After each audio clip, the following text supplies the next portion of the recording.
இன்றுள்ள கர்த்தருடைய வார்த்தை 2 கொரிந்தியர் 4ஆம் அதிகாரம் 8ஆம் வசனம்.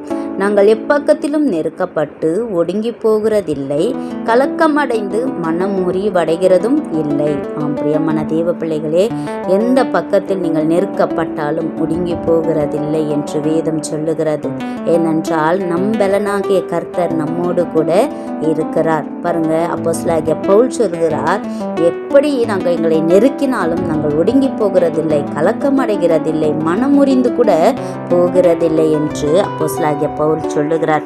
அது மாத்திரமல்ல, பாருங்க, வேதத்தில் எழுதப்பட்டிருக்கிறது, துன்பப்படுத்தப்பட்டும் கைவிடப்படுகிறதும் இல்லை, கீழே தள்ளப்பட்டும் மடிந்து போகிறதும் இல்லை என்று அப்போஸ்தலனாகிய பவுல் சொல்லுகிறார். வேதத்தில் எழுதப்பட்டிருக்கிறது, கர்த்தர் என் பட்சத்தில் இருக்கிறார், நான் பயப்படேன், மனுஷன் எனக்கு என்ன செய்வான் என்று. கர்த்தர் உங்கள் பட்சத்தில் இருக்கிற, நெருக்கப்பட்டாலும் கர்த்தர் விடுவிப்பார். ஆமென். God bless you.